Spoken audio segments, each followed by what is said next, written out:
Welcome to another episode of Artsy AF. Thanks for being here. I'm real excited about this one because we have none other than my bestest friend, Mr. John Laboon, aka Soulacybin. That's S-O-U-L-I... fucked it up. S-O-U-L-A-C-Y-B-I-N. Soulacybin. It's like psilocybin, the active psychedelic compound in mushrooms, but it's with your soul. And I've known John for 21 years. We moved out to Colorado together, and been meaning to have him on the podcast for a while now. He's one of the greats. And what did we talk about in this episode? Well, we talked about one beautiful part was overcoming tragedy, and putting the pieces back together after your whole world kind of gets flipped upside down, quite literally. Yeah.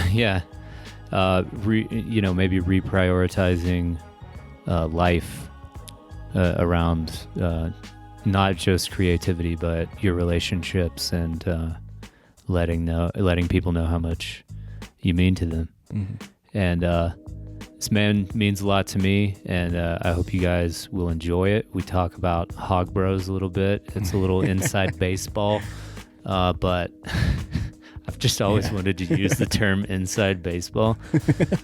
Who knows what that means, but I think what it means is like just kind of like deep shop talk, but in this sense, it's like a silly little side quest we did on Instagram a couple years ago. So I hope you guys enjoy it. Yeah. Oh, well, and this was actually my first time meeting John, so it was a cool dynamic. He's your childhood friend. It was the first time I met him, and it flowed so smoothly. It was fun. John's he's a very insightful guy that sees what's in front of him so clearly. Mm-hmm. And I think everything that he shares is translatable to anything you're going through in life. And it's a beautiful way he kind of helps illustrate stepping away from the chaos and getting to the heart of what really matters. Yeah. Well, yeah, so without any further ado, Soulacybin, aka John Laboon. In 5, 4, 3, 2, 1.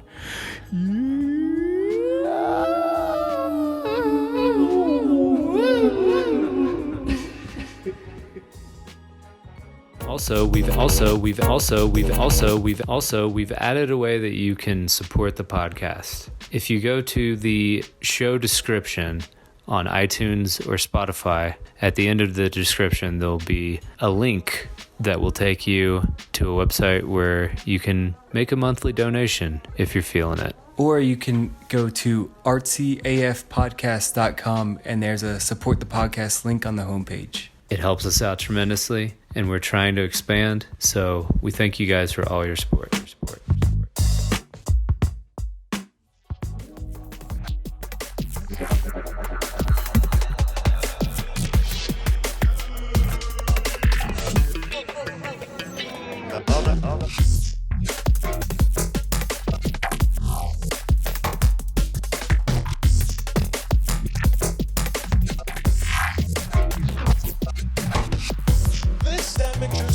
Resembles what many of you say the leprechaun looks like. Others find it hard to believe and have come up with their own theories and explanations. Casting a shadow.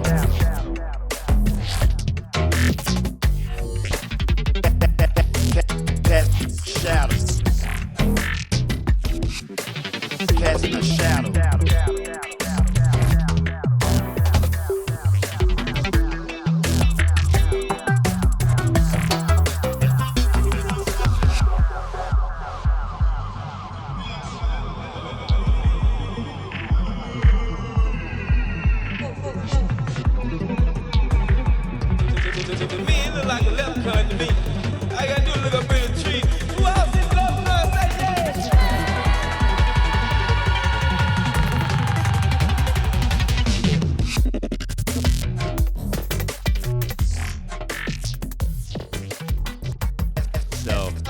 started, right? Yeah, I hit record. Okay, cool. Sneaky recording hit. Ooh, didn't know. John Laboon. Yeah. What's up, brother? What's up, guys? What's up, Andrew? What's up, John? Soulacybin. Yeah. Yeah. Thanks for being on the podcast, buddy. Dude, thanks for having me. Yeah. Yeah. It's cool. I'm going to try to figure out this headphone thing. Yeah, is it weird hearing your voice? How do you feel It's about so it? weird. I've never heard my voice. No, this is good. Just a continuous loop. Yeah. Loop. Well, yeah, man. Thanks Yeah. for being on there. Thank you guys for doing the podcast. I've been enjoying it. It's Hell pretty yeah. cool stuff. Hell yeah. You guys been getting good feedback? Yeah. Yeah, people seem to enjoy it. It's Nice. slowly catching on. Words going out. Yeah. You know, a lot of lonely creative types, I think, are finding a lot of social comfort and inspiration through it, Nice. which I think is super fun. Yeah. It's kind of who we made it for. Mm-hmm. Yeah, I remember you guys saying, like, dispelling the myth of the glamour of professional artistry Mhm. is kind of one of the goals of this podcast. Yeah. Yeah. Yeah. Yeah, it's like the coolest. Living a creative life is the coolest thing ever, but there's no glamour whatsoever. Yeah, no, not easy. No. It's like- not what you see on the gram. Yeah, you probably wouldn't choose it if you could help it. Yeah. Right. I think we all have found ourselves in that not chosen point in life. Yeah. Mhm. Yeah. Do you, Being an so, artist. yeah, you think you're just compelled more or less from just something. It's like you have to do it, right? It's Yeah, almost totally. like, I mean, no one ever sat you down and told you needed to draw or paint, probably. oh, hell no. Yeah. In fact, they were probably more like, Don't. I don't know, man. Yeah. You're 7 now, but just don't get too attached to that. Yeah. Little did they know. You're 7 forever if you want to be. Yeah. Well, and then you kind of wake up one day and you've been doing it for so many years. You're kind of like stuck. Like, I kind of got to keep doing this, even though Yeah. you love it. But then it's just this automatic thing, and you're just you're deep in it. Totally. Ooh. Whoa, what was that? Oh. Did you get a little feedback there? Little crackle. little crackle. What's that about? You didn't hear it? Well, I don't have my headphones on. I did hear it. Mm. I don't know. Okay. I think we're okay. Check. Yeah. All right. Recheck. Sound check. Yeah. Yeah, no, I don't think anyone sets out to choose that path. You know, I think you find yourself moments in your life kind of guiding you to that point. You know, there's one moment where you're like, hey, maybe I'll give this a go. And that was one moment in a string of moments that kind of lead you to where you are now. It's kind of about it. One foot in front of the other, right? It's Yeah, not man. an easy path. Yeah. Do you want to pause one second? Yeah. And we're back. Yeah. Some technical difficulties. Yeah. Where were we?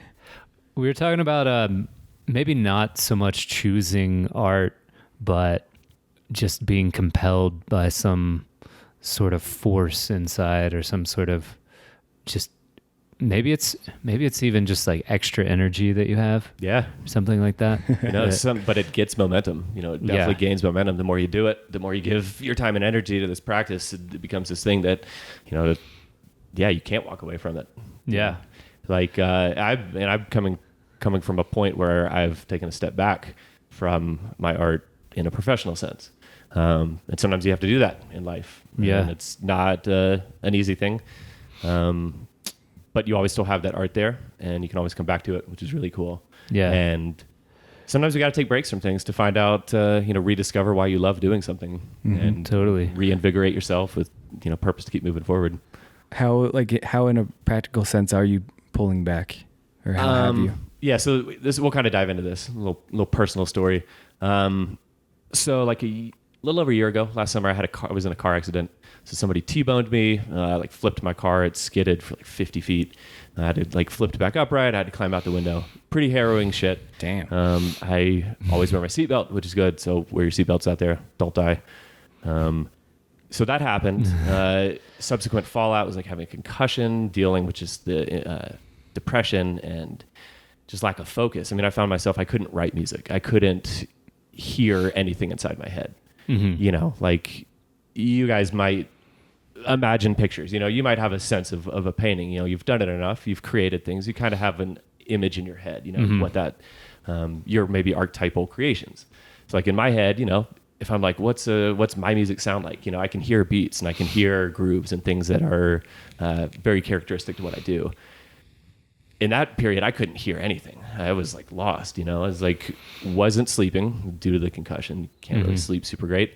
Yeah, man, it's scary, you know. And at that point, that's so much your identity, at least for me. You know, I put so much stock into making music, and especially as a professional musician. And then here, it's like, dude, I can't even hear a simple beat in my head. Like, I have no idea, you know, just sit at the computer and just nothing. Jeez. And it's like, man, probably one of the toughest times, you know, internally for me with my own art, and just feeling like this is gone. I've lost this ability. Pretty scary. Definitely felt unsure about just moving forward in general. Wasn't really a great time. So through that, you know, you kind of, when you sit down to do your work and you can't do it. So it's like, okay, how important is this to me? You know, all these questions kind of come up. Right. And like, well, turns out, obviously, yeah, it's very important to me, you know, so I'm going to keep trying, keep showing up every day. Still nothing's happening, you know? So at that point for me, you know, it turned into, let's take my creative energy, and instead of attempting to write music, which I can't do, I will just focus on techniques, learning skills, building up, you know, my skill set, which is something I've never super focused on. So it's kind of a nice opportunity to pull back from just simply being in the creative zone and creating content, to actually analyzing my own process a little bit better, more looking at my weak points, like how can I fix these, tighten these up. Hell yeah. So, you know, I was really determined to not let this situation get the best of me, you know, point being. So kind of keep working at it and learning techniques. These new techniques all of a sudden are starting to spark some inspiration. I'm kind of like starting to get it a little bit again, you know, still not anything coming together, but like, I'm kind of starting to feel some grooves. I remember like one day I had finally gotten like a full night's sleep. It has been a couple of months, and I woke up in the morning with like a beat in my head. And I was like, dude, what the fuck, you know? Like went down into my studio and like mapped it out real quick, like, you know, sketched out a little drum beat, like wrote some notes in a, you know, piece of paper, like, oh, I'm hearing this, it's gonna do that right there. And I was like, cool, man. Okay. This is something's happened again. So that kind of served to help me re-find like my love for this, you know? A professional, you know, the world of professional artistry, there's a lot of reasons that we end up doing the things that we do, the choices that we make on that path. Right. Once you enter that professional field, I think we open up ourselves to other influences and forces that kind of might dictate some of those choices we make. Gets squirrely. You know, the main objective of simply making the art that you want to make can sometimes get away from you. And for me, I had kind of been feeling that anyways. You know, it was like, okay, I'm playing a bunch of shows, but I don't feel like I'm writing enough material to actually support the amount of shows I'm playing, you know? So it's like cart before the horse kind of situation, you know? So I'd already kind of been feeling some, you know, a little trepidation about like, what is my focus here? Is my focus on getting shows and getting paid? Is my focus on sharing something with other people? Is my focus on doing this for myself? So I kind of rediscovered after, you know, multiple years from starting, that I just fucking love doing this and making music. And it's not about any shows. And if I never got paid a cent for the rest of my life for my music, I'm totally cool with that, you know? Just coming back to that point where like, oh, this is what I love to do, you know? Taking it back to the core of what started the whole thing in the first place. Yeah. And it's like, I don't know. Do you guys ever feel like you lose touch with the feeling? I've been going through the exact same thing. Yeah. Like we were just talking about it on the ride here, you know, before I came out here, nobody knew who I was. And then I moved out here and like the whole thing kind of exploded, right? There's all this attention and like, wow, I'm finally starting to like sell prints and paintings and it's all happening and they're doing art shows and events. And then like I've been so busy doing all these things and feeling so dissatisfied with actually like finding my center and spending time making paintings. Like the thing that made it all start happening. Like you just wake up and you've gotten so far from the thing that you love and it almost started feeling like a job. and it was stressful. Yeah. And a lot of anxiety. So I'm kind of doing the same thing, like reeling it back, still being a professional artist, but I just want to make paintings. I don't want to be a merchandise seller. Yeah. So it's like kind of backpedaling and getting it to the core of what I really love. Yeah. Because that's what matters. And, Right. And like, then everything, if you're in that space, everything you create is so much more full of love and the vibes and the inspiration. And then, then maybe you can have like another wave of that. Right. Getting out there and playing a bunch of shows. Right. And then you have to retreat Get again. that good stuff rolling again. Yeah. Yeah. Yeah, exactly. Like finding yourself sitting in your studio and just like time isn't a factor. Right. Time doesn't exist. That's that sweet spot. Your phone's off. It's like 3 a.m. There is nothing that could possibly distract you. That's like the shit that I live for. Those moments. That's all I care about. And it's not even necessarily the end product of having a song. I mean, that's cool. That's a byproduct, I think, of the process. And it's like loving the process and being in love with the process. Like that to me has always been my definition of what's art. Like, I know Andrew's probably heard me say this a million times, but I'll, liken something to like somebody who mows grass for a living, but they do it with precision and care. And like when they're cutting those lines, they're doing it with presence and love. That's fucking art. You can't deny that, Same way I could sit down at my computer with no heart and no love for the process and make a beat. You're not going to be hearing anything good. I might not consider that my most highest potential for my art. Same. You guys could probably stand in front of a canvas and do something, but it might not be that popping off really good stuff. Right. Totally. Right. And also the art is you taking the worst thing that could happen to you and then making that the best thing that's happened to you. Right. To like, it was this opportunity to get all these technical skills. And so then for your next wave of inspired creativity, you can do it at such a more effective level. Right. I think that's what the artist does, is just mines like the dross of emotion, into something better. And it's like a transmutation process, some sort of alchemical golden rule or something like that. Oh, yeah. I think that's the point, or at least I think the point for us, at least for me, obviously I can only speak for myself, but sure. That feeling of needing to do this is the way I process what I'm going through in my life. It's the way I deal with things. When I find myself at that 3 a.m. moment and there's no distractions and I'm still fully focused on my music, things that I'm feeling or going through can kind of just like bubble up, in those moments, and I'm not thinking about them, but I am kind of sitting with those feelings, if that makes sense. Yeah. Totally. So especially for stuff that's really tough to deal with, that is like a really, really comfortable, healthy way of like transmuting these difficult times in your life. It doesn't quite feel like you're necessarily sitting there harping on these things and picking at them.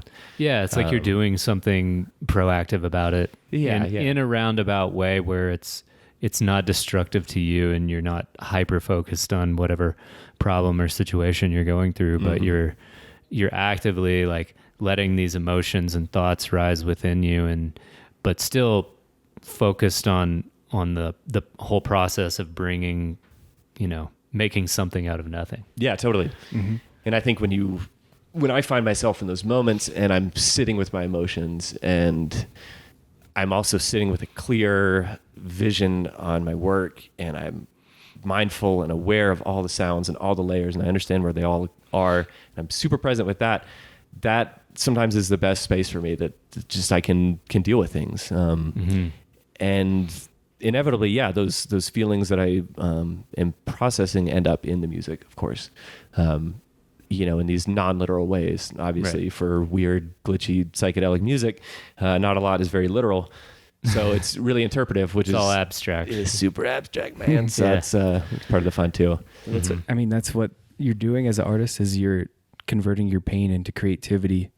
And then everybody that listens to it, you help facilitate pain out of them into celebration and creativity. It's like the most beautiful magic trick. You're doing your little piece as you're working on yourself, you're working on the world. Yeah. You know, Right. You're making it a brighter, more fun, joyous place. Totally. And you know, it's a beautiful position to be in where we get to create something that goes out into the world that starts off as something that's ours, feels like it's ours, you know, and thank God it's not, you know, you finish these pieces, you put them out there in the world, and it's for other people to take and do what they want and need with them. And yeah, that's a really special thing we could do. And I think that kind of sums up my intention too with my music is that there's not really any specific intention for it, in the sense that I want to do this or aid with this. It's like I want to just create things that come from me that are genuine. That's again step one, rule one. If there's one rule, it's be genuine. You know, it's the only rule. Be yourself and be genuine. I think. Arts club. If you want to be in this club.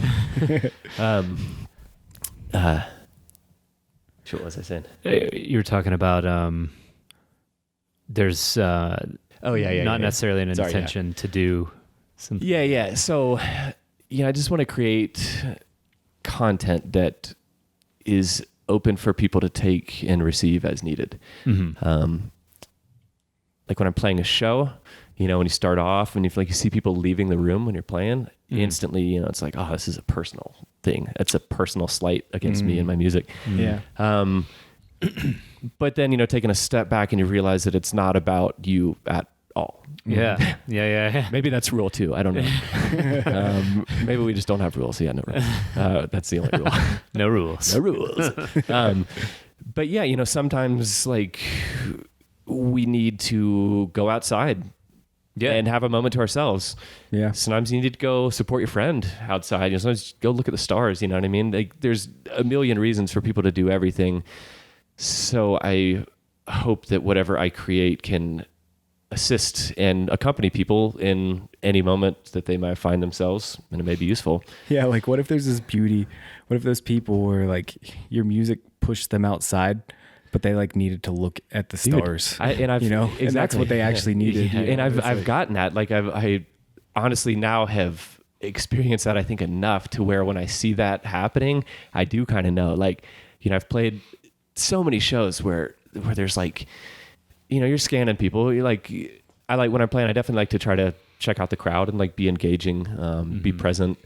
And yeah, sometimes the people who look the most disinterested are the ones who after just come up and tell you what that meant to you. And what that meant to them. And it's like, oh man, I had no idea. I thought you were fucking bored, but you're over there like going through your life's history, just fucking making connections within yourself. And it's like really cool that we have an opportunity to create something that can impact people that way. Yeah, and everybody absorbs things differently. Sometimes I'll go to a show and I've got a lot of energy in my body and like I want to dance and have fun. And like sometimes like music that I'm loving so much, I'm just standing there like not even bobbing my head, just letting it like wash over me. Yeah, and from your perspective, it probably looks like, oh, he's not feeling it. But it's funny, just like, I don't know, depending on the person, where they are in their life, just the way they want to absorb creativity, and like, if we don't have expectations of how you should enjoy creativity in any form, it alleviates the suffering for everybody. Right. You're not worried about them moving, and they don't have to worry about like, this is dance music, so I have to dance or else I look weird. Nobody ever don't do the thing you don't want to do. Do the thing you want to do. Yeah. Do what you want. Yeah, do what you want. Always. No rules. Yeah. As long as it doesn't hurt somebody else. Yeah. And everybody just has different forms of expressing themselves. Yeah. But it's that's I think a really special thing that one aspect I like about this artistic culture that we find ourselves in.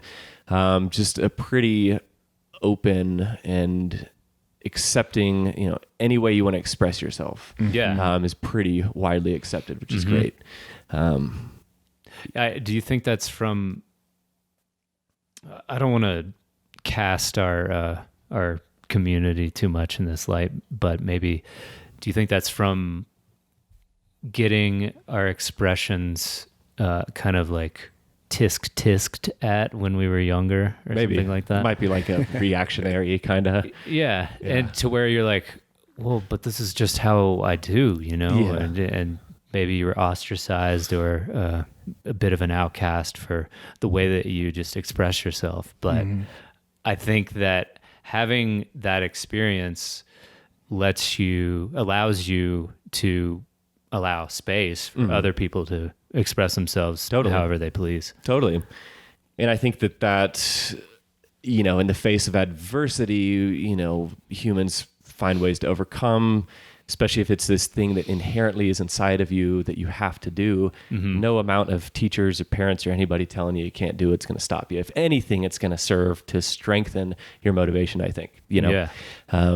So yeah, maybe that's how we've all got to this point, just sheer determination and stubbornness, It's like sometimes your weaknesses can really be your strengths, stubbornness is a huge thing for me. That's I'm sure for you guys too. I'm sure for anyone who's entertaining the idea of professional artistry, it's you got to be stubborn. Yeah. I think I heard it was Jamie Kennedy. Dude, my favorite. We both just laugh. He was saying like the good stuff. Here we go. But he was also saying, like any successful creative also has like a healthy dose of delusion that they dive into. But then, you almost have to be delusional of like what you could do because the world says you Especially can't at first. or it shouldn't. Yeah.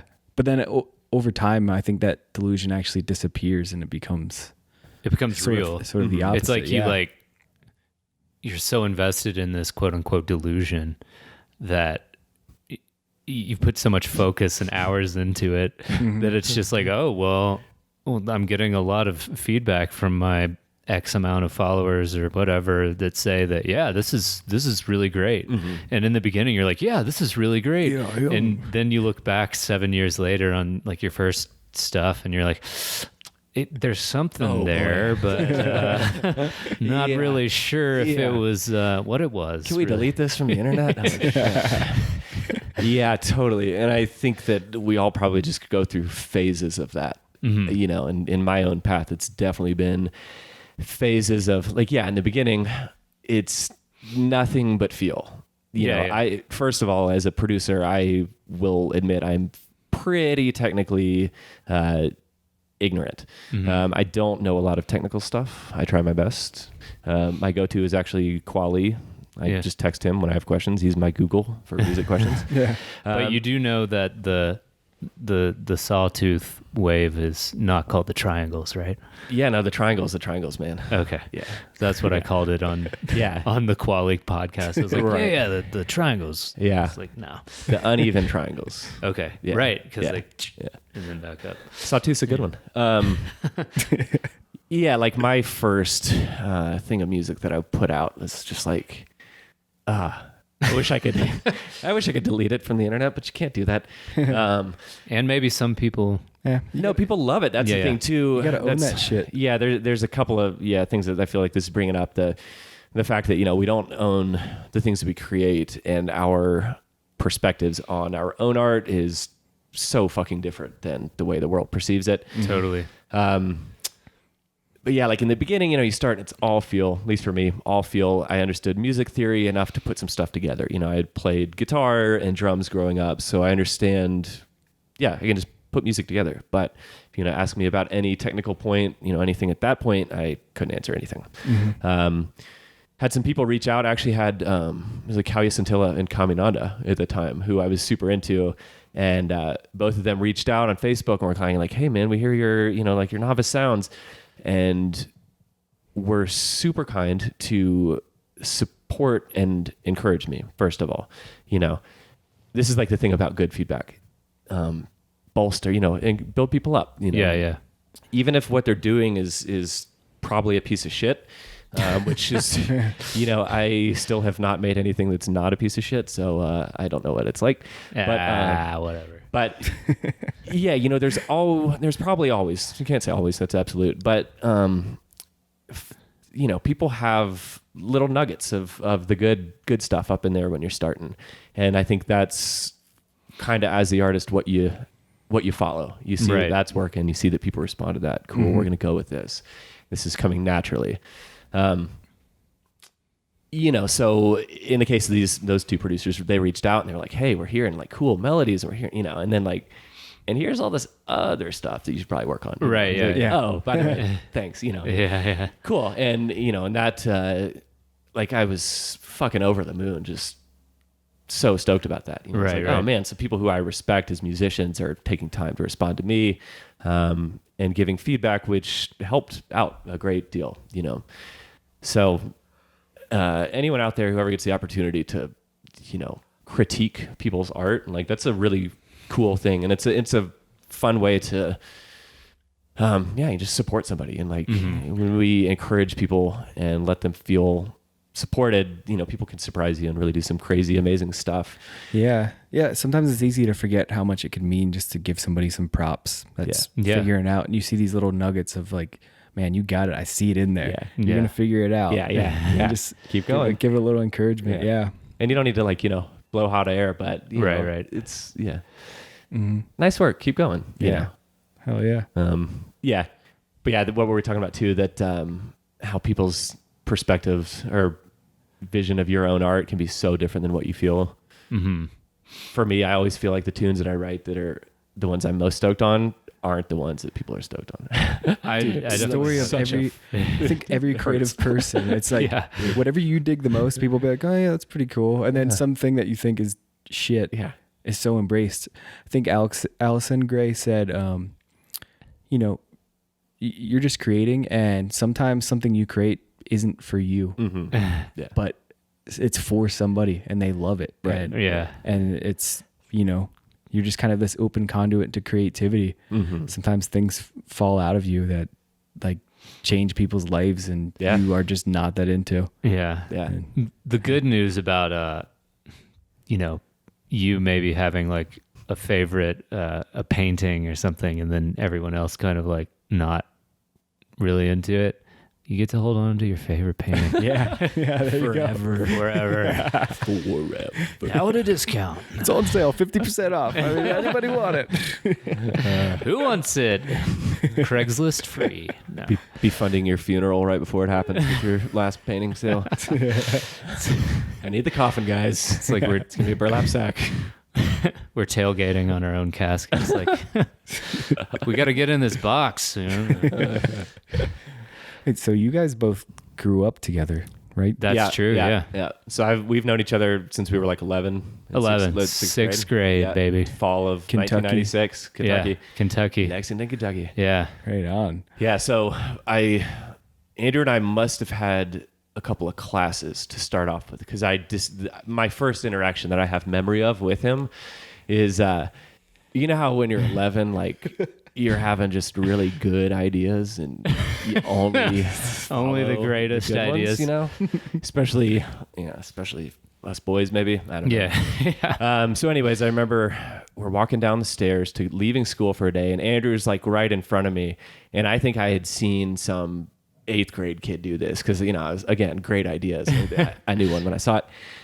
So I kind of grabbed the top of Andrew's backpack, gave him a little push on the stairs, and holding on and just pull him right back to it. And I think I was like, saved your life. Super cool, right? It's great. Yeah. Super rad. And you know how like when you're 11, you're also like totally at home in your own skin and like totally just like confident. Super confident. Yeah. And you can just be like, oh, cool, dude. It's totally like that. Yeah. It's pretty much So that was it.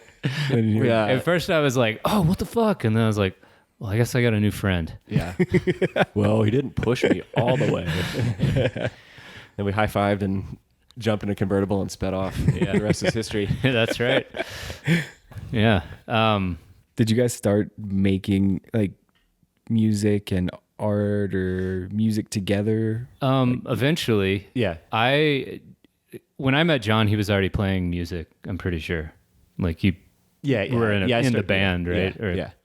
And at 11, I wasn't good for much of anything. Yeah. I mean, again, not many 11-year-olds. You know what Andrew is really good at? What? He's got this. We'll have to put a picture up on the podcast. Do you know what I'm going to say? He's got this cow face, and he starts drawing it, and it's going to look like a topless woman, but it turns out it's just a face of a cartoon cow. Sounds like a young Andrew move. Dude, hey, look at these boobs, man. Yeah, exactly. No, it was like like, oh, those are nice. It was Garfield comics. My really disproportionate idea of what a woman's torso looked like. And trying to hide it from like my music teacher as she came around. And so, well, I guess we could, if we really wanted to up our value of this podcast, we could do a little time lapse video. It wouldn't really even have to be time lapse. 20 seconds. Just do a video of you doing it.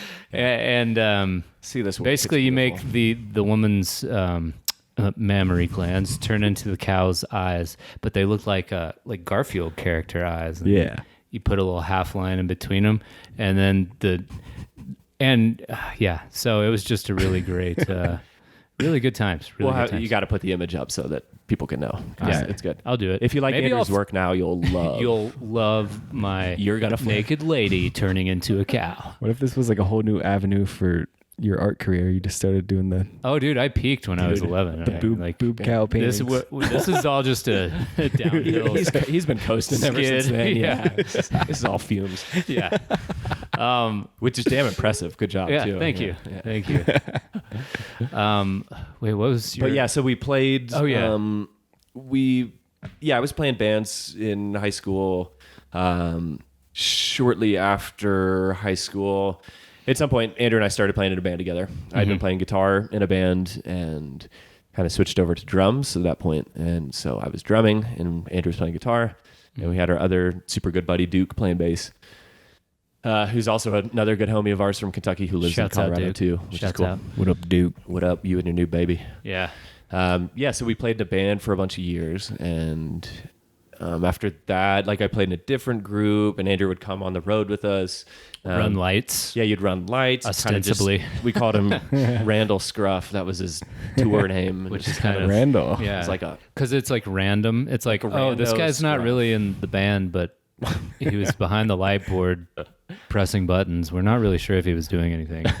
He looks kind of special. And he's definitely scruffy. So yeah, very scruffy. Randall Scruff. So Randall Scruff. And that was around the time, too, when I first started really genuinely making art. Yeah. So I think you and I started doing that about the same time. We lived together. The first night we lived together is a funny story. Yeah. Because we spray painted and painted on that wall in the middle of our house. Oh, inside of our house. Yeah, that was a really good idea. We had no masks. And we were spray painting this so that's wall what happened with a dolly. That explains a lot. Yeah, cow boob drawing, spray painted doors. Yeah. Dalai Lama stencil just everywhere. Yeah. So around that time, we would also go take some of Andrew's stencils around Lexington, where we grew up, and go out at night. And I would need to go smoke some weed in public to have a little bit of a rush thrill. Ooh, yeah. From it at that point, and you guys were bad. Let's go smoke some weed outdoors and stencils and overpasses and shit. And you derelicts. I don't know if I want this to just turn into just escapades. No, it won't. But it's gonna be only maybe one last us. thing is we would also film ourselves smashing television sets by dropping them from 8-foot roofs. The sound of the tubes inside a TV when it breaks is one of the coolest sounds. It's phenomenal. Ever. Would you make supercuts to Slayer songs? I wish. Oh, damn. It's time to move back to Kentucky. Yeah. We needed you as a friend when we were 24. We do this. So Andrew and I started living together, and I feel like it was around the same time I got a MacBook, started playing with Ableton. Yeah. Andrew was drawing, mostly seemed like probably colored pencil and ink at that time. I think we fed off each other's creativity a lot. We moved. So we lived in a couple houses in Kentucky together, and then we moved to Colorado together. And I especially remember the first house in Colorado, and we had moved out here kind of with the intention of following this art path. Living in Kentucky, there's not many avenues for doing that. A little dry over there. So wait, there's not a burgeoning psychedelic scene in Kentucky? No. There's a well-established, rigid whiskey and horse scene. Whiskey and horses and basketball, which I don't mind personally, but sports. Great things, just not my things. So yeah, we moved out here and we had this house in Denver, and I think that seemed to me, at least from my perspective, when we both kind of started hitting it pretty hard. Oh yeah. And Andrew had a studio set up in the garage, and I had my studio set up in like one of the extra bedrooms in the house. And I remember at that time, neither of us were working. I had a bit of a job at Whole Foods for a little bit when we got out here, but then after less than a year of working there, I went to the seminar in Italy with like Amanda Sage and all that. Yeah. And I was like, I want to go down to majorly part time, and they were like, no, and I was like, okay, cool. I guess I'll see you guys later. So by like the summer after we moved out here, maybe 6 months, full-time artists. Yeah. So I remember sitting and working. Like at that point, I'd be working 12 hours a day minimum, which I fucking wish I had the time to do that now. And I highly encourage anybody who is starting out with your craft, if you have the opportunity to spend those immersive hours, absolutely fucking do it. Embrace not being quote unquote successful yet, and create as much as you can. And just fucking be hungry for for getting better, and improving your skills. So at this time, we were just both cranking it out. And I remember, 4 or 5 in the morning, be kind of getting tired, look out and see Andrew's light on in his studio. I'm like, well, I can't go to bed yet. He's still out there working. And so, that's, feeding off each other's creativity has really helped. And also, it's been really nice to have somebody to discuss the world of being an artist, navigating, all the things that come with that. Sure.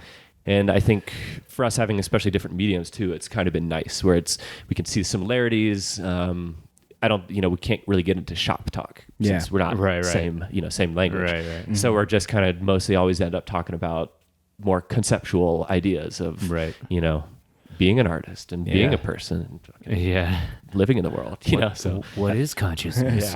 That's where it all really comes from anyway, right? Yeah. You'll figure it out technically or how to get it done. Yeah. But like those rich, wondrous ideas of the nature of being, that's where all the fuel comes from. Yeah, totally. And like, just mentioning how you guys were like both in the same place, like for artists at home that maybe don't know other artists, like it can be really uncomfortable, but it's so important to seek out other creative types and spend time with them. Yeah. You fuel each other up, and you also get to share all the weirdness of being a creative person together. Yeah. Cause it can be lonely if you're not spending a lot of time with other creative people. Yeah. Cause no matter what somebody's creating, like you're all going through the same weird emotions of that journey. Right. So, totally. Right. We're all like, oh, this is great. This is shit. This is great. I'm going to quit. Sometimes it's nice to have a friend to be like, wait, no, this is actually cool. Yeah. Look at this. Yeah. I think that to me seems the greatest benefit of being around other artists is, it just kind of recognizing your own worth a little bit. For me, I feel like an imposter all the time. Like even now I'm like, why are you talking to me? Because I don't do anything cool. Which is kind of how I feel though. Like it's not really something that I do. This is a thing that I happen into, I go sit in a room and I kind of just click my fingers around and it's, that's all that I can do. I can respond to what's happening. That's the best of what I can do. But yeah, getting to be around other artists can be really nice sometimes. Yeah. I don't know anybody who's so fully confident on their own art. Right. Like I think if you've reached a point where you have no drive left, just go ahead and maybe just stop. Yeah. Right. Get out of the way. So it can be really nice to be around people whose art you hold highly in respect. Right. And to get that feeling reciprocated can be really nice. Totally. And anytime too, you start getting into shop talk with somebody who speaks this language of music production or painting. And, anytime we start getting into that and we're telling other people ideas that are new to them, it can be sometimes a shock how much we know. once you start kind of teaching other people. Right. And then in turn, that's also this opportunity. Cool. I get to learn what you know. Yeah. Right. And especially in music production, and I'm sure everything too, there are so many ways to do things. Right. People have found all kinds of different approaches to end up with essentially kind of the same result. So sometimes someone will just tell you a thing that's multiple times easier than the way you do this thing all the time. And that just saved you so much time, Totally. So yeah, go be around artists if you can, Absolutely. spend your time at home making art, but also go out in the world. Yeah. I think another thing about that is just having another perception on what you're doing, because it can turn into a whole ingrown toenail situation where you're just like staring at the same thing for hours or listening to the same thing for hours. And if you don't have some sort of reflective surface to bounce that off of, other than your own consciousness, it can be troublesome. Yeah. You can get too far into the details. Yeah, You can focus only on one part of the piece that you're making. And I just think that's very important as well. Yeah, you'll go totally crazy by yourself. Yeah. But like sometimes but It's also there's good to be also alone. something to be said to extended You gotta periods go of a little alone crazy. time. Yeah. Like, find those little dark corners, but don't hang out there too long. Yeah. No, totally. Go get in those dark corners. Go find out what's in them, Yeah. and then come back. Yeah. And then go back. Yeah. I think it's a lot of it's about not taking yourself too seriously. Oh yeah. And I think as soon as that starts happening, I found myself multiple times, as an artist, as a person, you find yourself taking it too seriously, and All the time. you're like, wait, Yeah. that's kind of why this isn't just like Flow. fun Yeah. and flowing, Yeah. And It's like, get out of your own way. yeah, exactly. Oh, I'm glad you said that, because that's some of my favorite bit of advice that I've ever gotten in my whole life is the phrase "get out of your own way," and where I got that from was the ground at Wakarusa in like 2008 of glow sticks. Someone had written this over about 20, 30 feet in glow sticks. That's probably the best is that the advice. one we went to? Yeah, Is that I think that's like the best advice I've ever gotten. Get out of your own way. And Oh yeah. when you're sitting solitarily with your art, it's like there is nothing but you in your own way sometimes, So, getting around that can take the form of, sharing your pieces with somebody else, getting that feedback, putting it up against a reflective surface. Maybe you need to go outside and go for a walk, go for a hike. Maybe you need to just not do it today, or maybe you need to sit there, even if nothing's happening, and put in the hours, because that definitely fucking happens. Yeah. Totally. Just power through sometimes. I was going to say something. I forgot. So I'm curious, you just went to Israel, right? Yeah. How was that? It's amazing. So this is the 4th time that I've been over there. Oh, okay. So I got to play 3 shows over there this visit. Just amazing. I still can't really wrap my head around that a couple of years ago, somebody from Tel Aviv who was throwing psychedelic down-tempo shows reached out to me. And a lot of times you have people reach out to you and just like have this cool idea, and I'm sure you guys could feel the same way about trying to sell paintings. There's a lot of interest, not as much follow through. Yeah. One day I just get this message, hey, we want to bring you over. I'm like, what's it going to take? I'm like, fucking just get me there, man. That sounds cool. So, it ultimately worked out. I was able to go over, and there's this, they're now called Fusion Culture, is the promotion crew. Really, really amazing people who've all become really good friends now too. So they do psychedelic down-tempo shows. They've brought Ovoid over this past time with me.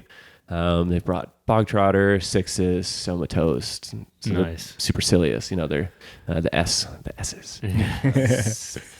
So they just throwing these awesome shows, and it's very cool, different experience than playing in the States. Like, how is it different? Like, what's it like? So I think, this is just a conceptual idea, but I think like in the States, our background for electronic music comes from hip hop. Like we don't have a history of electronic music really outside of that, right? like, Yeah, mainstream. It wasn't like a large house or drum and bass thrust, right? Not in the States, really. England, Germany, all those. So like, and then outside of the States, it seems like psytrance is kind of the global language for electronic music, pretty much. So out of that psychedelic scene, there, has been born like the psychedelic chill out scene, solar fields, carbon-based life forms, that kind of stuff, which I think then kind of morphed into probably Psy-dubby stuff and Psybient, and Blue Tech, and that's kind of like morphed into, what we have over here, but it definitely has a strong hip hop influence here. So in my music doesn't really have a strong hip hop influence. I don't think that's not something that I've personally hasn't been a huge part of my life musically. So my music, I've always borrowed, like, sound palette, I think especially comes from psytrance a little bit. Like clean, precise sounds is what I like more than big, messy sounds.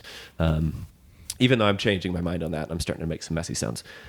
But yeah, so the difference in the shows there just seemed to be, I can play this music that isn't really hip hop influenced, and it goes over a little bit better.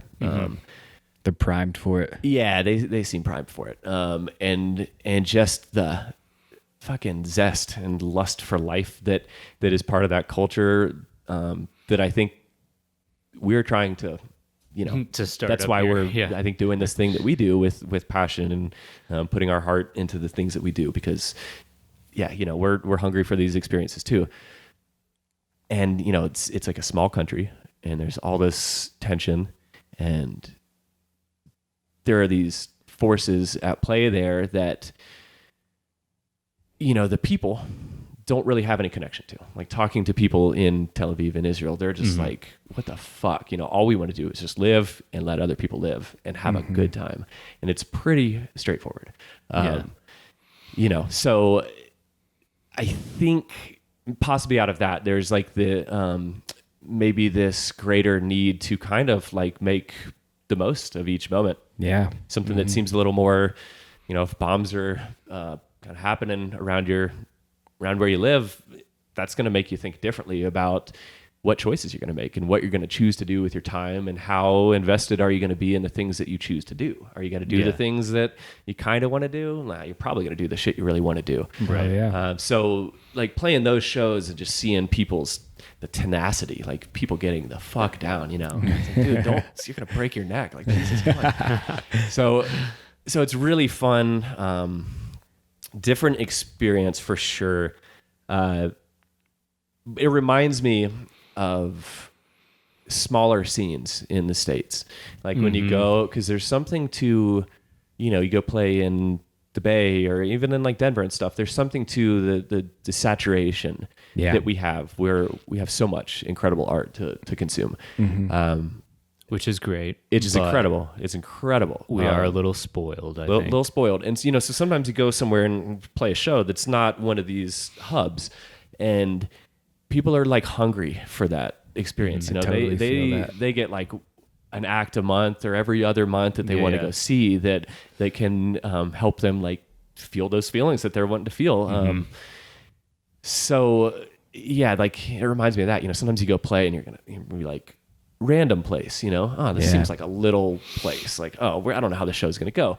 And those are often the ones that you get there, and it's like that night and what you bring and share with those people means something. Like you can see people like cathartically get after it. Kids in catharsis, they've been like holding on to this, and now is their moment to like let this go. And so sometimes those are the shows where it's, before it's a little more like, I don't know about this, and after the fact you're like, dude, that was the magic, Totally.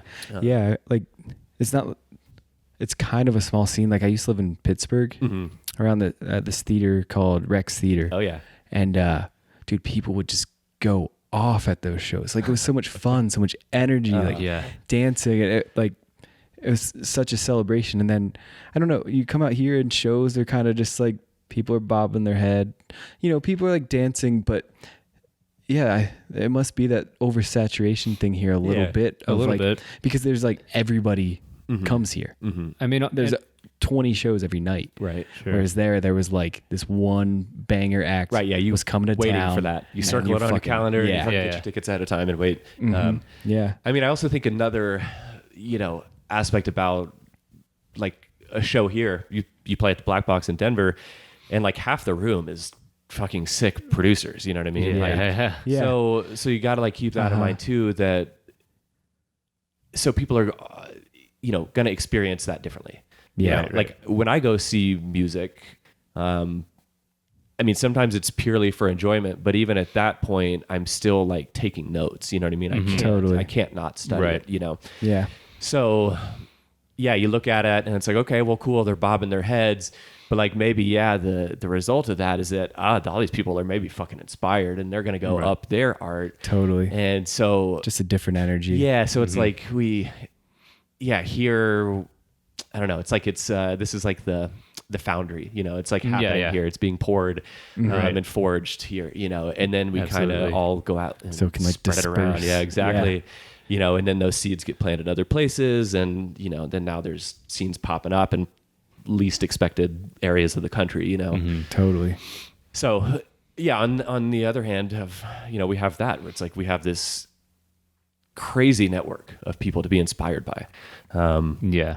And overwhelming. It's like it's overwhelming and it's intimidating, and you for sure as shit gotta like either step up your game and keep working on it, or kind of like just be cool with taking a break or stepping aside or something. But there's mad people out here doing their thing and crushing it, which is cool. Yeah. That's why we're doing this podcast. Yeah. Friendly reminder. Yeah. I think we say that every couple episodes, just like how nice it is to be around so many creators. yeah. But it's also good to cast it in that light to where like even if there's not any objective pressure on you as an artist living in a scene that's so bubbling, you're going to feel pressure anyway, just from being around, people who are successful and whose art and music and dance make you feel something. Totally. Yeah. And see so many people doing so many different things at such a high level, it calls on you to like step your shit up. Yeah. And it's like, it's not like a competitive thing. It's more, maybe they're showing you potentiality of putting in time and expertise into something. That's what I feel like. You see that's possible. Everybody who is making any piece of art that's blowing your mind, they started off and they didn't know shit. Right. Yep. And they were standing there watching someone else being like, fuck, man, how do I do that? And it's like, you just do it. One foot in front of the other. Yeah. There's no easy way, you just do it. So yeah, I think that's a nice, benefit that we have here. I've found myself for sure, like in a place where I didn't feel like working on music as much as I had been. And consequently, you kind of find yourself like without much going on because so many other people are hungry, But again, the beautiful thing about that, sometimes you step back and you regain that hunger, and then you come back and you know how to do things a little bit better, hopefully this time, and we're always hopefully learning some things. So got to recharge those batteries every once in a while. Yeah, totally. You got to recharge your batteries, and you have to be a person in the world who experiences things and feels things both good and bad and difficult and easy, so that you can put that into what you create. Right. I found myself sitting in the studio day in, day out at different points of my life and having zero life experience to draw from, and be like, dude, I'm sitting in a fucking literal just room by myself, like with padding on the walls, like just sounding like my worst nightmare. Insane as hell. You're like, wait a second. This wasn't supposed to happen Seen this early. in a movie. I thought I had a couple more decades. But yeah, you're just sitting there and it's like, like you said, no reflective surface to bounce ideas off of. And after a while, it's just, fucking just jerking yourself off with your own ideas, for lack of a better term. Sorry. Yeah, that's all right. So yeah, sometimes you got to go out there and do some stuff and, walk around outside. Go look at things, go see a friend, go make a friend. Go make a friend. Yeah. And sometimes too, the moments away from the actual work space, while still keeping the work present in your mind, for me, sometimes those are the moments that something clicks. Totally. I'm working on a track and I don't know why this isn't working. Something's not right about this thing. What is it? Go for a walk around the block and 30 seconds into it, you're like, it's that. Yeah. Cool. Yeah. Well, there's some, I don't know the numbers or whatever, but science says that walking helps you process anything and everything. Like you get it unjumbled. Like if you're just stationary, it's not going to happen. Like even walking on a treadmill, they say like stimulates thought and lets you get it in alignment for creative flow. So yeah, like fucking move around if you're stuck. And you were just in Europe, right? I mean, this is just what came to my mind is that everybody in Europe walks everywhere. Yeah. And I think that it leads to a more at ease mental state or something Totally. like that. Yeah. A lot less feeling of stress looming in the air. Yeah. Yeah. Because you're just in movement. Keep it moving. Getting it out of you, you know? Totally. Because most creative people, it's a very stationary job for many hours. And you have to counterbalance that with motion. Totally. And I even find, like exercise has become something that's more important to me in the last few years. Like regular exercise is essential at this point in my life for my own well-being. And, there's no way I can make anything decent music-wise if my well-being is not tended to. Totally.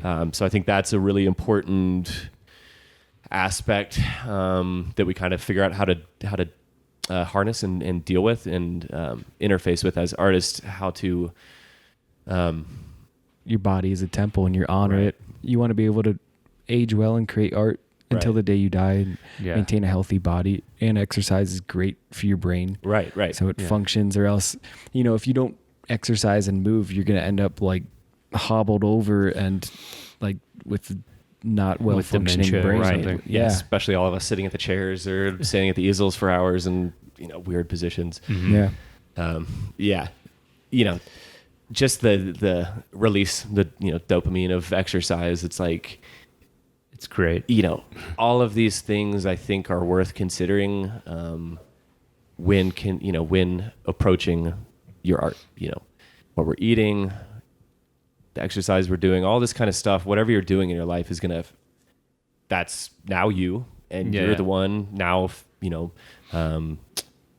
having this thing come filter through you. So I think learning to respect that, understanding that it's not a given. We don't get to just create cool shit. Right. Like on the fly. Doesn't work like that. Yeah. Sometimes it happens easily, but most of the time it's work. Right. And so understanding, at least for me, understanding how exercise and what I'm eating and at this point, getting enough sleep, like all of these things are essential. If I don't do these things, I'm not going to be, my fullest potential. Right. How am I going to create something decent? Totally. So, I've been trying to get into a better routine about like daily exercise, whether it's going to the gym or doing yoga here in the morning, something like that. What's your routine, bro? You swinging kettlebells or? I don't do kettlebells. I need to. I do some free weights and do some running sometimes at the gym. Mostly just free weights and stuff. Nice. But I've been getting back into like the yoga practice here at the house. That's right. Just kind of feeling that urge to like, get your shit right inside again. Mm-hmm. Totally. I'm coming back into a place where I'm putting in the hours in the studio and I'm loving what I'm making. I'm feeling more stoked on what I'm writing now than ever. Oh yeah. And a big part of that is recognizing the big picture that what all really goes into that. It's not simply just sitting down at the desk to do the work. Right. It's like, cool, well, I'm here at the desk, but I slept for 2 hours last night. Like, what good am I going to be, realistically? Or I haven't eaten any food today, or I haven't fucking moved beyond walking from the, bed to the desk and days. It's like, you're not going to be in a good place, Yeah. It's like the further you go along the path, you realize more and more that your whole life is the art. Exactly. And there's no separation between any of it. Yeah. Yeah, it's how you do one thing is how you do everything. Right. Totally. I know that's definitely not my quote, but I've heard that somewhere. I think the internet said that. Oh, I just heard it from you right now. Yeah. All right. Cite that. Quote that, guys. Count it. Put that in your bibliography. Count it, dude. That was a high five. So yeah, switching gears a little bit. You were talking a little bit about musical influences earlier. And I this is just kind of a softball question, but a lot of people don't know. But what are some of your influences? I mean, you can start with music and then just go from there. Whatever medium, whatever experience in life. Let's see. Like musically, musically the stuff that really serves as that transmuter, if that's a word. That's really kind of the stuff that sticks with me the most. Like Grateful Dead, Tool, music that really takes the all too looming and impending sense of dread and despair in this world and gives you some glimpse of some light kind of through that. That's fucking some powerful stuff. Sound Tribe has been a big deal for me for a long time. I think like electronic music, I think I checked out like Square Pusher, Hard Normal Daddy in like 97 or 98, so maybe like a year or two after it came out. That was, full on jazz compositions with live bass and insane. You're just like, that's one guy? Oh shit. That really opened up my mind, like fucking, just to the possibilities of what you can do. That was my first vision example of combining electronic technicalities, which at that point I didn't really have much perspective on anyways, but with like a really, really developed musical theory sense. And that to me with electronic music is kind of where the real good stuff lies. Think like Quali, Killsmith, Mindex. These are some contemporaries who come to mind that kind of hold that nice zone of nice music, you could probably transcribe this on a piano and someone could play it and it would be a beautiful little song, but also like really mind-bending production and sounds.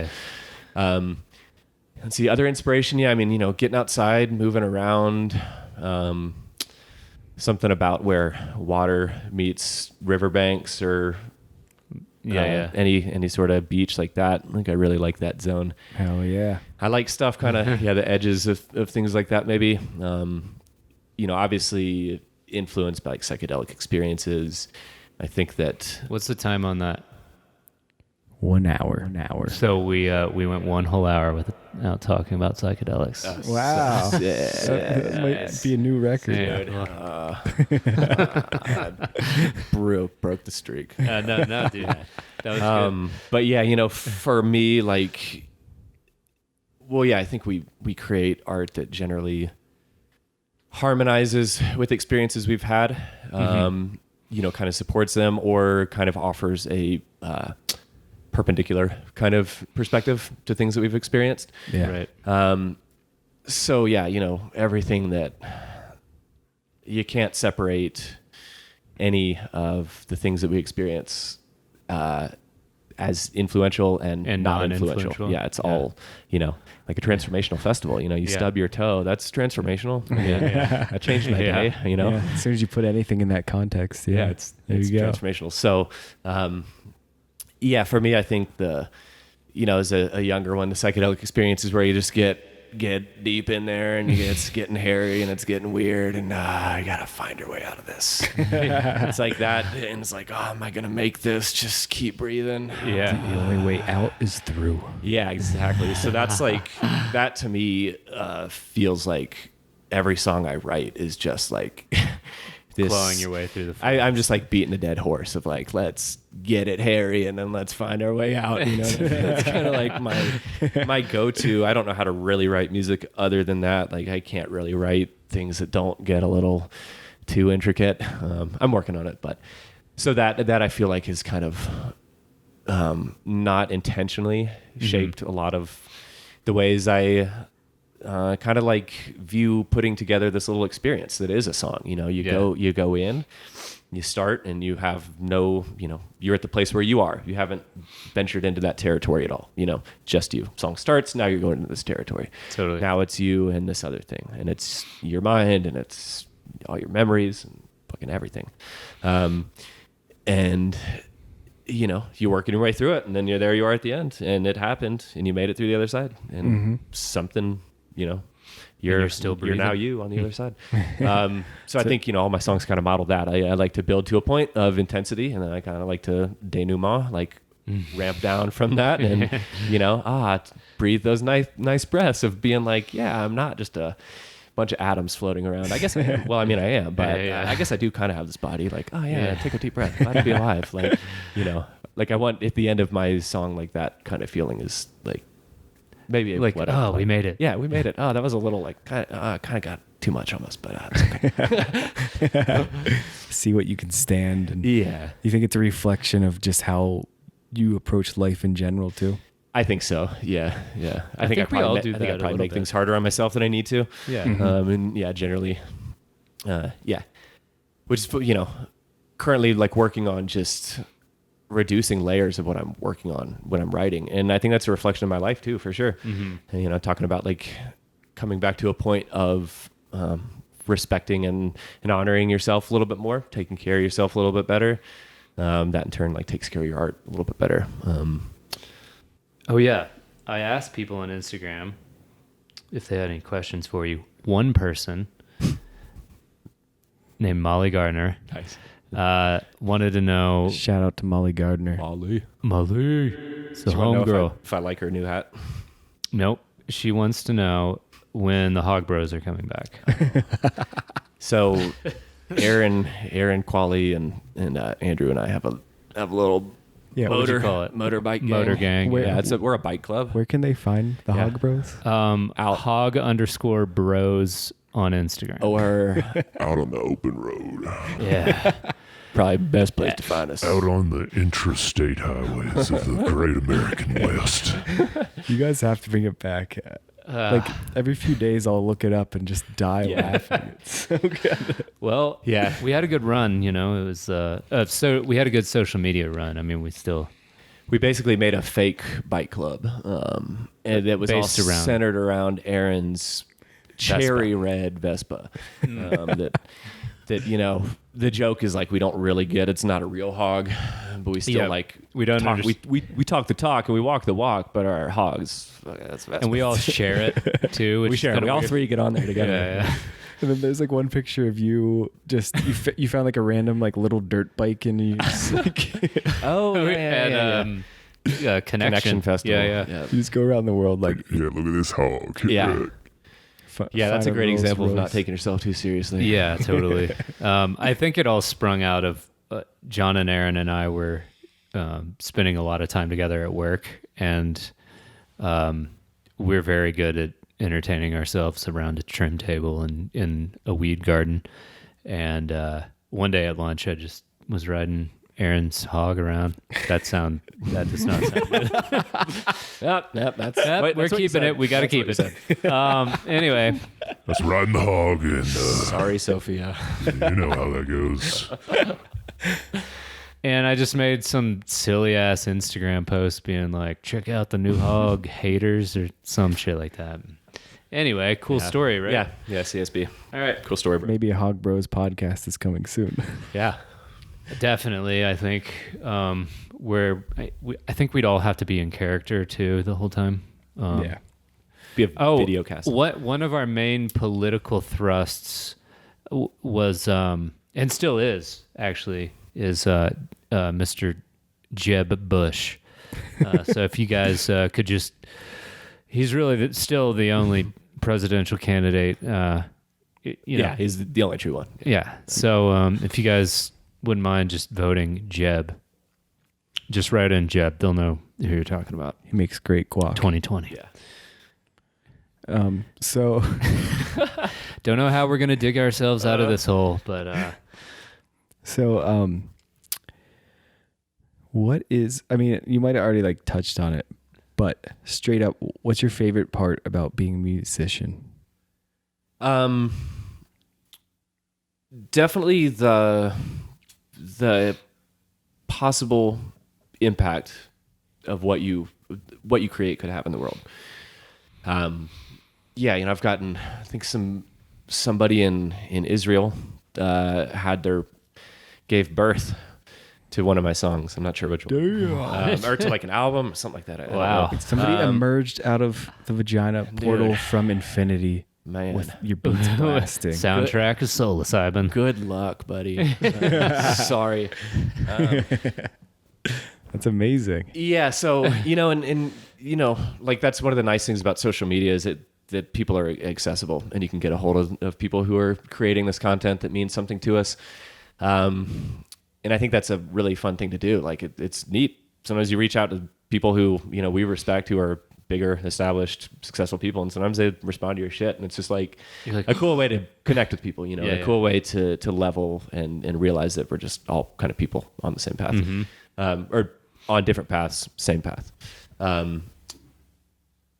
So, sometimes you get some messages from people who are like, man, I'm, going through like some death in a family or major illnesses and things like that. And your music is the only thing that's like making the day any better. Mm-hmm. And like that'll, it brings like tears in my eyes. And I'm just like, again, I can't believe it.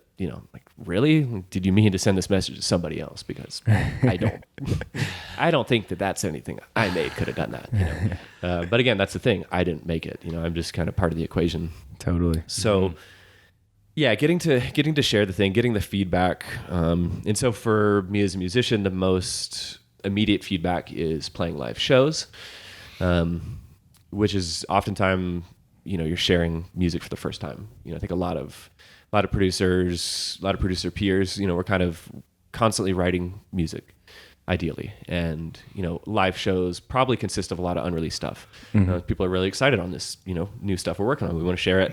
It's probably displays the highest level of our skills, best example of what we can do.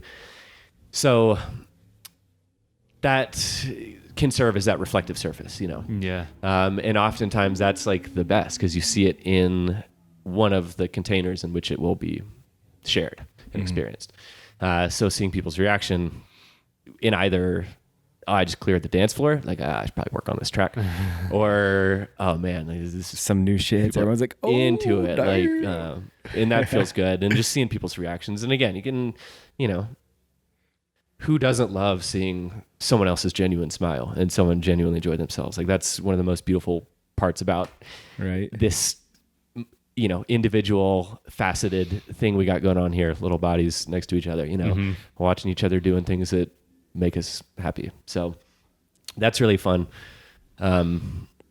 Just the creating again is for me personally, like if I, remove external world, for me, just the making the music is the most fun. If I could stay in that room forever, I probably would, those moments where you're like, dude, I needed to eat 8 hours ago, or I've had to pee for 2 hours. Like I'm not walking 20 feet to the bathroom because I can't stop working, like that's that shit. You've like stepped outside of your own limitations, out of your personality. Yeah. Right. Yeah. You're not, You've not literally it's not moved about out you. of your own way. It's not about you at all. You're, serving this thing. And that's a fun, special feeling. It feels like a relationship. It feels like being in love or something. Like to me, writing a new track, like when I wake up in the morning when I'm working on a new track, it's like I have that feeling like, oh, I can't wait to fucking text this person or something. You know what I mean? Like I just can't wait to go see him again. Oh shit! Each song's a new little fling. Yeah, dude, I feel that way too. Yeah. And so for me, if I'm working on a track that I'm super loving, like first thing in the morning when I wake up the next day, if it's been a long studio night, like before I put in my contacts, before I do anything, I like go in the studio and I play it. And kind of just like check out where it's at, Oh yeah. And more these days, it's where you want it to be, which again is simply just putting in the time, the more time we put into the craft, we might find some new workarounds around some common mistakes or obstacles we're coming up against, so some things get easier while then we open up new doors for new challenges. So things become increasingly more difficult. And of course we're going to rise to that challenge because this is what we do. It's never ending, right? Like you want to get to like this level of music production or cool paintings. And then as soon as you get there, you like, you'll be psyched and you're like, man, I really figured it out. I'm in it. And then you're there for like 2 days. Yeah. And then you start looking beyond to higher potentiality, and you're like, oh, I'm just getting started. Yeah. And waves is, I suppose it's infinite, you know? Yeah. Yeah. It's the beautiful thing about it, and the scary thing about it too. Yeah. A bit. I mean, what is cool too, right, though, like, but after a while, like, now you can pretty much make something, like, you're going to make something cool. Like, yeah. You kind of... Like, you're not going to just be like, Yeah. Well, yeah, I think you either, we gain the skills too to recognize when ideas aren't worth pursuing. yeah. So that's and that's one of those things. I wish there was an easier way to achieve that, but there's nothing but time and work. Just work. But yeah, in the beginning, we're grasping at straws. We're just hoping something sticks. Yeah. So anything that does stick, we kind of cling to, and we're using that as our foundation for our novice pieces usually. So that's why, we look back at those novice pieces, and there's these little kernels of goodness in there, and there's something worthwhile in there. Absolutely. And that's what we felt and recognized in the beginning, and so we follow that. Do you ever grab old tracks and try to like breathe new life into them? Sometimes, yeah. Sometimes you have a musical idea that's really good, and sometimes it can be reintegrated. Sometimes it's one of those things where it just, remind yourself no one else has ever heard this anyways but me. Mm-hmm. So if no one else ever hears this, it's fine. Mm-hmm. Yeah. The world will never know. They might be better off, actually. So, sometimes there's ideas worth pulling back. For me, the technical skills have come after just my heart and desire to create. So sometimes there are pieces where it's like, oh, I would really like to go and re-engineer that because I actually have a better skill set to do this. Like, all right, this mix is terrible. And, for me, if a song is still relevant to what I feel like sharing, like in a live set, I might update those tunes, give them a little newer mix, maybe work with the arrangement if I don't feel like it's flowing super well live, or maybe just axe certain sections in a song when I notice every time I play this one section, people fucking lose their attention. But I don't know, man. It's, I don't know, the thrill of something new. Yeah. It's a little more alluring, right? Totally. Yeah, for sure. So, if you want to talk about the difference, like when you transitioned from playing live instruments into Ableton, and if there were any pros or cons in your experience from doing that. Let's see. Having played live music in front of people, I felt comfortable on stage. I feel comfortable on stage. I feel way more comfortable on stage when I've been asked to be there, representing my music than anywhere else in the world. I'm pretty much uncomfortable all the time to some extent. But on stage, I feel really comfortable. Like if you just had me get up there and talk, I wouldn't be. But if you're like, hey, he's up there because he's playing his music, like I could fucking go on if needed be, preferably not. So it's kind of the same as when you were playing an instrument. Yeah. So just understanding, communicating with the crowd, understanding that, just kind of having a feel for that. Mm-hmm. But but in turn, it's really not similar at all. Like the actual experience is quite different. So with, live instrumentation, I think it's a lot more emphasis on watching the people perform. Mm-hmm. You're doing the thing in front of people, so it's exciting. You watching the thing happen. With electronic music, it's not about you doing that in the moment. It's not about like you actually on stage in that moment. Mm-hmm. All the work you've done has been beforehand. You spent all these hours making this music. So I think that the role of kind of holding that space up there on stage is a little more about just curating the vibe and the atmosphere for the time that you have, rather than like performing. It's not so much like check this out. It's more like, hey, how can I I'm going to create an environment with my music, and people who are, I only play my own music live. I'm just a producer. I'm not a DJ. So everything I play and make, it's all, coming from same source. So it's, they relate to each other. The songs work together. It feels like its own little world. So, it's more about how can I create this space again for then people to have whatever experiences that they need to have.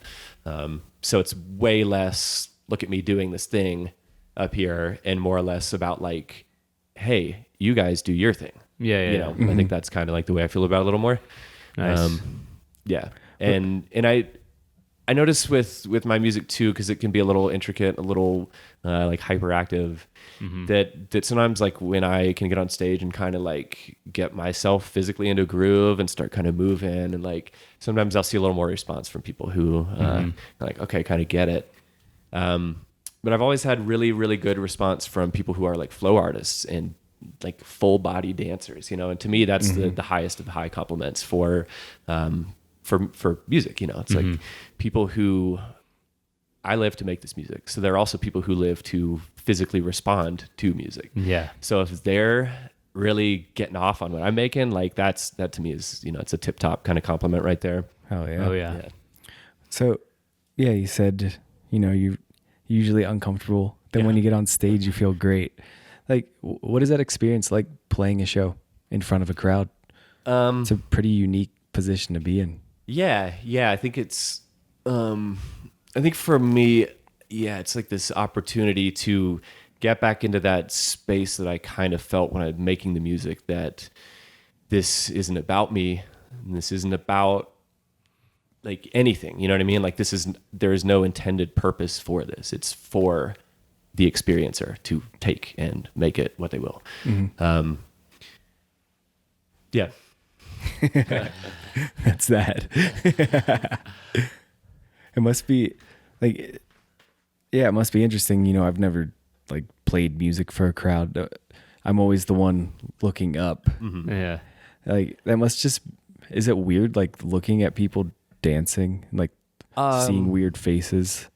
Like, yeah, I mean, it kind of, I mean, for me though, it's all like just a reflection of that this thing that I spent so much time and effort on is worth something in the world, that it has value, that I'm not just wasting my time in my studio sitting there, which again, I happily would, because I love doing it. That's all that really matters. But it's kind of a trip, right? Like you're just sitting alone in a room creating these songs. Yeah. And then you play it on these really loud speakers, and a whole room full of people just starts like moving around and smiling. It's and like, so, it's fucking ends of the spectrum, It's so different. And it's very weird thinking about that. Like it's hard for me to not think about the live setting when I'm writing music. Yeah. But that's something that lately I've really, in kind of coming back to just finding why I love doing this, or really just finding that I love doing this. There is no why, you know what I mean? It just is. Right. You were talking about now I got the bug too. It's getting dark early. For a couple of weeks. What were we talking about? Well, being alone and then versus for a crowd and thinking about the live setting while you're producing in the studio. Yeah. So can we edit? Of course. So it's, you have all these experiences playing your music in front of people. So we kind of get this idea of how people react to this. So then I'm sitting in my room by myself working on music, and it's really hard to not have those memories pop up, or expectations, and that's mostly what it is. Cause I'm expecting that this is going to work this way when I play this song, people are going to react this way, and it never goes that way. Never. Yeah. But and that's something that I've come up against, where I find myself writing for this theoretical situation that's in the future. You know what I mean? And which is super weird, because I'm sitting in this room to do this thing where I can be super present, but I'm doing this for this illusory thing in the future. It's like, kind of feels very weird, and for me can kind of hinder my creativity a little bit sometimes. because I have an expectation. So there kind of is a right and there kind of is a wrong, you know? If I'm expecting that this tune is going to be this kind of tune and do this on a dance floor, then there are right and wrong choices as long as once I adhere to that construct. You know? There are rules now. Yeah, there are rules now. So now I'm not just free in my free space creating. Right. And sometimes, you know, that can be a fun exercise though too, to be like, hey, kind of fit your creativity into this little box and do it, you know. It can be kind of a fun challenge sometimes. But for me, and coming back to just remembering that I just love making music for just the sheer fact that I love it, and you know, sitting there in the studio, I'm trying to let those thoughts dissipate more and more. Because it's like people are going to move to your music. That's like, the thing. Yeah, exactly. It works. That's it. It's like they've always, you know, before I started thinking about that and playing shows, you know, it was happening. So why am I now factoring this into the equation? Yeah. Right. You know, why am I getting in my own way? You know? Well, I think that's what's so cool about the creative path, though, right? Like that dilemma comes up of, okay, now you're playing shows and people are moving to it. So now you want to make it for them to move. And then dealing with that whole situation is just a way for you to become more wise in your path and to bring it back to the core. But you have to go off on that little tangent and get kind of lost, and then bring it back, and then you become like a fuller human being, Totally. with more presence. Because like you had, you know, before when you started out, it's kind of like naive creativity of just making it for yourself in a way. Yeah. And then you're just stumbling through it. And now you're like, I'm a like working producer, musician, and then you're not so naive anymore. But then you bring it back to the core now, having had that experience, and then you're just like cooler. Yeah. So cool now. Well, it's weird too. It's like sometimes I feel myself getting lost in like the feedback or reflection from people, and I mean, I'm almost like too conscious about that to where I'm like, no, I'm just gonna make what I want to make. It's like, oh, people like this thing with these elements in it this time. Cool, we gotta switch it up. But yeah, do you ever feel? I mean, we were just talking about this, but do you feel that there's a pressure of people's expectations, or I mean, it's my own perception of their that. perception. Yeah. It's a totally made up thing. Yeah, it's just in my head. Yeah, it's Yeah. totally bullshit. Yeah, I think. Yeah. But then, like all the Instagram marketers would have you think differently. Yeah. And they don't stand to make any money off that, do they? Oh, right. Yeah, if you're making stuff for what you think people want, you're going to get further and further away from the thing that actually fuels the creativity, Exactly, and you're going to get burnout and depressed. Right. Yeah, Right. I couldn't put words into what I was trying to say, but you just did. So thanks. Right, because the thing that keeps you going is that innate thing that just started in there to begin with. You know, no one put it in there. You know, it's not going anywhere. So like, when we start creating from somewhere other than that, you know, or that's not what we're serving. Because I really think that that's kind of like the point that we're trying to get to with our art is where we are like serving it, right? You know, like again, we're sleeping we're sleeping enough so that we can be sharp, create, you know, we're taking care of ourselves in ways, and that also might mean reckless ways of taking care of yourself, getting outside of your own consciousness and brain and box. That can be incredibly beneficial for art too. You don't want to be floating in space forever, but sometimes it's good to get out there and explore and change up your daily routine a bit, and pay attention. I think is a good another non-rule. Oh yeah. Paying attention to what you're wanting and where the muse is tugging you. Yeah, and where's your heart? I mean, your mind will fuck with you, right, and pull you away from what your heart wants to do. And you always, you know, that principle I keep coming back to it is like, if you do what you love, you'll never work a day in your life. And if you find, you know, you're living a creative life, but it all feels like work, it's like you're not listening to your heart, and you're not really, and if you get away from that and you're just in your mind and you're just working, the whole thing's going to fall on its face. If you're creating from your heart and doing what you really love, that's when you're going to resonate so highly with your art, and it's going to be this genuine expression. And that's what people are going to really love, because they're really going to feel something. And it's, it's a tough balance to find. Yeah, it is. Yeah, the genuine stuff, we all see right through the bullshit, and you can tell, what's genuine. And we connect to those pieces. So it's like when someone's, reaching outside of themselves or outside of their, creative pool, can kind of be obvious, it's like, where'd you make that from? That was like a brain creation, you know what I mean? Which we got to do those sometimes too. Sometimes not every day that you sit down, you have inspiration, obviously. We still sit down as much as we can, because that's the only way that the good stuff will come through. I find inspiration to be really rare. It comes in short little bursts, and mostly it's just fucking putting your nose in it and working, putting in hours, finding those truffles. Totally. Yeah, most of the good stuff that happens for me is really like accidental creation. So like when I'm working in the studio, I like to kind of just get in a state where I'm not like thinking anything. Like, so for me, when I'm flowing really well, like, complex ideas are arising, like, because you're okay, I'm going to do this to that layer, I'm going to do this to this channel, you're going to having all these complex ideas, but when they're just popping up in a flash, and you don't have to actually think that full thought, you know what I mean? You just muscle memory from your brain connects right to your fingers, and you're doing it, and you're just following it. And like that to me is my ideal working space, and in that you kind of you can end up working with the moment and the accidents. Sometimes when you're working in Ableton, a lot of times we might loop a section. So we're hearing one section of a song over and over.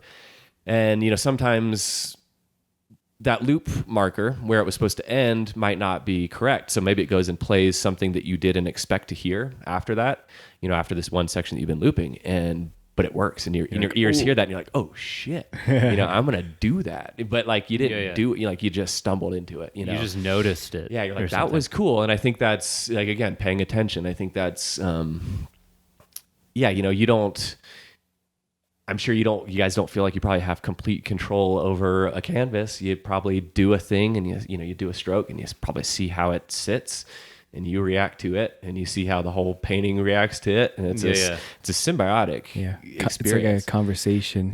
You with the piece, and with working on it over time, it's like this conversation with yourself too, which is pretty cool. Working. Like I use notebooks a lot. Like I write down a ton of stuff when I'm working. I have like whiteboards that I use, and I also have like just paper notebooks. Like what kind of stuff do you write? So basically just leaving little like breadcrumb trails to myself, because again, if it gets really complicated, you're working on a track, it might have 100 channels, so each channel is going to be one layer of sound. Not all those are going to be on, maybe they will be on, so there's a lot of information, and you're dealing with the sections of ideas that might be used, because you have to develop them, see if they're even going to be good enough, and you have sections that for sure you're going to use. So I keep notebooks to kind of say, hey, maybe try this section at measure 32.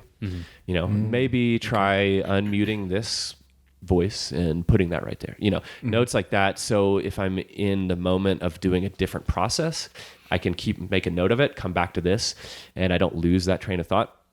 It's like putting a pin in it. Yeah, exactly. And say like, okay, I'm going to come back to this. That's cool. And so I've also started doing this thing that I find really helpful, where so on my whiteboard, I'll, as I'm working, just sitting, long nighttime sessions, so in the zone, and I'll have this notebook, and I'll kind of come up with objectives to kind of keep myself on track, like in the moment. It's like, okay, I noticed this section right here needs a lot of work. Okay. But inevitably, you start getting your attention pulled in different directions. You hear this thing, now you're working on a different thing than you meant to be. So, I just write objective, tighten up these bass sounds in this section, and so I keep that prop it up in front of me so I see it right in front of my computer and I don't get off track, Right. And then when I'm done and I feel like I've done it, I'm going to erase it off the whiteboard and come up with a new one. That's awesome. It's like your own little musician calendar thing. It's been immensely helpful for me. I think just, documenting where you're going. And again, if you've been working on the song for 8 hours overnight, you're really aware of where all the sounds are. If I have to scroll through all the channels to find which sound I'm looking for, at that point, after working with it that closely, it's easy. Where all these things are. Yeah, but if you try to step Channel in 47. the next day, the next week, the next month, Yeah. it's like those notes are really helpful. Like getting right back to that point where your nose was right in it. I'm totally smell gonna it again. Here we go. I'm trying that shit out, man. I'm Dude, gonna it's do great. that. Yeah. Because like I have ideas all the time while I'm working on a piece, and then they vanish. Yeah. Yeah. That's so simply brilliant. Well, Cool. And I think that sound too is, for me, in my very limited experience in messing with it, it's like it's harder to focus on one thing sometimes. Like your painting's not moving unless you're on psychedelics, basically. But music is just a time thing, and so it's like, whoop, there it goes. What was that? Right. And you can't really all those things that just happened grasping at at straws once that I can't even see. Yeah. Oh wait, what were those? Yeah. So Yeah, the breadcrumb trails, man. Help yourself out. yeah. I'm gonna get a daily planner, and Dude, it's just, nice. except it's gonna be a painting. Yeah. Planner. Fucking taking notes. That's what's so cool about talking to different creative types, because everybody has these brains that work in different ways. Yeah. Absolutely. And that's such like a simple and almost obvious thing to do. Yeah, that I've never thought of. I'm kind of like mentally a little all over the place, and so I know I need structure and I know I need organization, and if I don't kind of utilize those tools, it just makes things way harder. Yeah. I've noticed like the rate of productivity goes up because, I can retain these ideas. So I can circle back to them, and there might be some good ideas there. It also makes it easier because then I'm looking at this whole fucking long list of ideas that I know I'm not even going to use fucking 5% of them. Right. Yeah. So it kind of tells me like, you're good on ideas for this song. Like just, work with what you got. You got the good stuff in there, arrange it, do all the engineering to it, don't just keep being greedy for more content, just let's go for it. Make a new song later. Yeah. Mm-hmm. So what do you have? So like you're in kind of a new phase or chapter of your I think creative life. What are you envisioning for your future? Where do you hope to go? Really the only thing that is important to me is just staying in touch with that love for creating. That's when that goes away, like we've said, that it falls on its face. Yeah. Just remembering that I love doing this, and that it's ultimately, I can choose whether it's just for me. And if I think, that seems probably just like a hobbyist kind of creator, which, everybody create things, even if you're not going to share them with people, create stuff if you feel like doing it. And if I'm going to, stay in professional realm, then that means that this isn't for me. And so, just like take some joy in that too. And remember that, hey, like I'm serving this music that I happen to find so special and hold so high. And let me do my best job to serve that and help it go out into the world and do what it can do. Oh yeah. Yeah. Awesome. Nice. Cool. So I think I find the more that I try to set up plans, they don't really work, Goals are definitely, that's different. A goal is different than a plan. A goal is the point at which we're going to get there. Right. The roadmap has not been defined yet, plans are the roadmap, and that doesn't really work with life. So, again, I think just having that foundation in place, as long as I feel like I can stay in touch with that and, create things that I love and do it, then that's all I really care about. And whatever is going to happen is going to happen.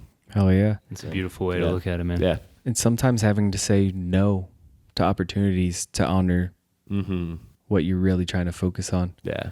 You know, sometimes. Yeah, man, that's a whole nother can of worms. Yeah. Yeah. That's kind of goes along with, you know, touring life and stuff. It's sometimes the to-do of getting to a show and all that. Sometimes it doesn't feel worth it, you know. Yeah. It's ultimately, obviously, I've been grateful for every opportunity I've had to be on a stage and share my music with anybody. Sure. If one person has ever appreciated it, cool, I'm good. Yeah. Check, sign off on that. Success. Yeah. But yeah, sometimes life just throws you curveballs, and you gotta be like, well, what am I feeling right now? Do I want to do this? Mm-hmm. And do I need to do this? What's most important? Yeah. I think is it comes back to the same thing. Like, what's most important? Mm-hmm. Do I need to sell this painting or take this show for, you know, half the money that I'm used to, or do I just stay within my integrity and you know, spend that time at home creating? Just create more. Yeah. Mm-hmm. Yeah. Well, what do you think? You think that's good? Sure. We're coming up on the end of the tape. Sweet. Yeah, the old tape, the old reel to reel. The old dusty reel to reel. Dude, thank you so much. Dusty. It's been real dusty with you, man. Here. Hold up. Andrew, you have to ask your parting question that you always have. What is it again? Advice for young creatives. I think you gave a lot of good. The whole thing was kind of yeah, that was yeah. But what about like what's like one thing you would one word of advice? Okay, I think I got it. I'd say put as much focus and emphasis on creating your own voice. You already have one, so developing that through your art is it's a real challenge, but it's super, super important, obviously. You know, developing your voice and your style is what's going to set you apart. You know, that's going to be the thing that makes people want, you know, your art or to experience your music or whatever it might be. And it's like simultaneously very, very difficult and very easy to, you know, be like truly authentic and be ourselves. So yeah, just kind of remember that you've been, you know, we've all been given this opportunity to be who we are. So kind of, you know, do your best to let that through the art. It might take a little more work up front to establish yourself when you're coming out with a truly unique voice, but I think that you're going to have a more sustainable career with your art, and a more sustained fan base, and I think generally more enjoyment for yourself creating it too. So absolutely. Just fucking put in that time, make it your own, do it. Yeah, don't be afraid to be yourself. Yeah, totally. Yeah. Fuck yeah, brother. Yeah. Always be yourself. Yeah. Yep. Well, John Laboon, ladies and gentlemen. Hell yeah. Soulacybin, at Soulacybin on Instagram, and well, it's a SoundCloud, Bandcamp. Bandcamp, Spotify, iTunes. It's a word. When I made it wasn't Googleable. There were zero searches for it. I made a lot like Thereda. So a lot like Thereda, huh? Yeah. Well, because that's what Peter said too. Yeah. So he's no, just like no hits. No hits on that. So tight. Soul, SOULA. CYBIN. There you go. He wins the spelling bee. I was clapping for myself. Yeah. All right. Well, thanks you so much, brother. Right. Well, yeah, I appreciate you guys. Keep doing this. Never out there. Keep supporting the podcast. These guys are great. Heck yeah. Hell yeah. Thank you guys. Take care of yourselves, guys. We love you. Peace.